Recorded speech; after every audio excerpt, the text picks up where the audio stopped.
Chapter 5. Chester Goes Into His Act. The next morning, I was awakened by a scream. Robert! Robert! Come down here right now! There's something wrong in the kitchen! For a moment, panic seized me. I thought she'd run out of dog food. But then I remembered the events of the previous evening. Mr. Monroe came bounding down the stairs. Chester! Chester! I cried. Did you see Mr. Monroe? His face has turned white. It's Bunnicula, isn't it? No, he said calmly. It's shaving cream, you dummy. By now, the excitement in the kitchen was at full throttle. The table was covered with Bunnicula's handiwork. There was white beans and white peas and white squash and white tomatoes and white lettuce and white zucchini. What can it mean, Robert? Mrs. Monroe was saying. I'm getting worried. One tomato is a curiosity, but this is unheard of. There must be something wrong with our refrigerator. That's it. It's turning all the vegetables white. But look, she said. I left these tomatoes on the windowsill, and they're white too. And this squash I left in the bowl on the table.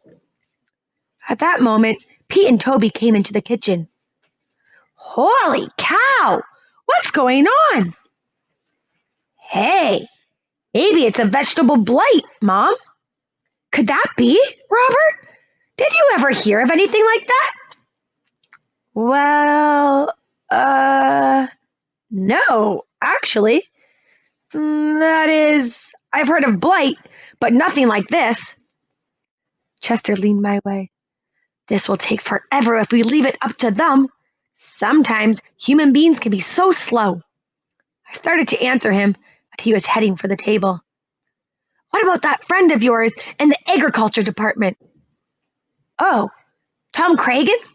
Could we call him and ask him if we're doing something wrong? It's DDT, Mom, Peter interjected. I know about this stuff.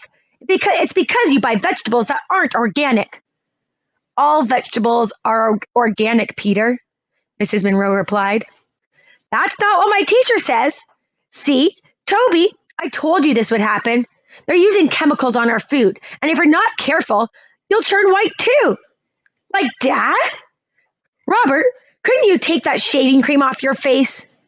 Oh, yes, of course. Where's my towel? I know I brought it down with me. For that matter, where was Chester? I'd seen him going toward the table, but I'd lost track of him listening to all that talk about DDT. I just hoped they didn't use any of that stuff where they grew chocolate cupcakes. Pete, did you take my towel? Why would I take your towel, Dad? I don't shave. Just then, the door swung open. I could not believe my eyes. There was Chester, with Mr. Monroe's towel draped across his back and tied under his neck like a cape. That was strange enough, but on his face was an expression that sent chills down my spine. His eyes were wide and staring. The corners of his mouth were pulled back in an evil grimace. His teeth were bared and gleaming in the morning light. He cackled menacingly and threw back his head as if he were laughing at all of us. I thought he completely lost his mind. There's my towel. What's the matter? Chester, were you cold? Mr. Monroe bent down to take the towel from Chester. Before he could lay his hands on it, Chester flipped over onto his back, closed his eyes, and folded his paws over his chest. It was a hideous sight. He opened his eyes wide, with paws outstretched. He slowly lifted his head, his eyes glazed and vacant. Soon the upper half of his body followed, all in one smooth flow, until he was in a sitting position. Hey, Dad, did you leave your brandy glass out last night? Chester is acting a little weird. Well, son, cats are funny creatures. I glanced at Chester. He wasn't laughing.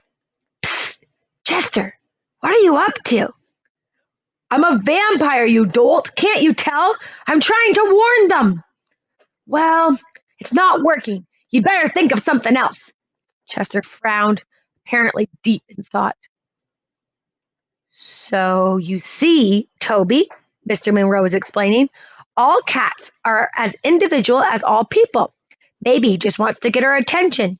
Isn't that right, kitty cat? Ordinarily, Chester would have left the room upon being called kitty cat, but he was lost in thought. Come on, Chester, give me back my towel. Mr. Monroe moved toward Chester. Chester's eyes lit up. He looked at me and smiled. I sensed I was not going to like what he had in mind. I was toying with the notion of slinking under the table when Chester fixed me with his eyes. How deep they were, like black pools. I felt myself floating, lost in them, my will no longer my own. I felt an inexplicable urge to murmur, Yes, master, when he walked slowly, steadily toward me. As he drew nearer, I found myself unable to move. He stopped before me, never taking his gaze from me, and lunged. Yow! Mom! Chester bit Harold on the neck! Oh, that wasn't a real bite, was it, Chester? That was a love bite. Isn't that cute? Love bite? My foot! That hurt! Chester, what's the matter with you? I sputtered.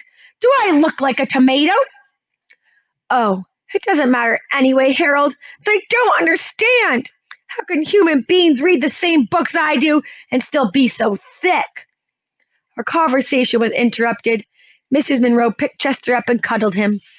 I was praying she would not add insult to injury by kissing his nose, which he hates more than anything. Poor Chester, do you need a little love? Do you know what I'm going to do, you big ball of fuzz, you? Oh, I could tell what was coming. I'm going to kiss you on your little nose. Yep, I could tell that was coming all right. Chester knew better than to resist. He went limp in Mrs. Monroe's arms. Mr. Monroe took his towel off Chester. I still don't know why he's wearing my towel, he said. I think he must be cold, dear. Here's your towel. Why don't you get his kitty sweater? Chester looked ill. And he can wear that all day. As Chester was being buttoned into his bright yellow sweater, with little purple mice and cowboy hats all over it, Mr. Monroe said, What about those vegetables? Shall I speak to Tom Cragen? Yes, dear, Mrs. Monroe said. Why don't you? I'm sure there's some explanation. In the meantime, I'll change markets. To tell you the truth, I'm really much more worried about Chester. We'd better keep an eye on him. Chester and I did not speak until late afternoon. I was busy nursing my neck, and Chester was busy hiding under the sofa, too embarrassed to be seen. When we did speak at last, it was a brief exchange. Hey, Chester, I called when he finally crawled out from under. We don't have to worry about any vampire bunnies anymore. All you have to do is stand outside his cage in that sweater, and he'll laugh himself to death. Chester was not amused. That's right. Make fun. All of you. No one understands. I tried to warn them, and they wouldn't heed. Now I'm going to take matters into my own hands. Whereupon Chester and his 16 purple mice went into the kitchen for dinner.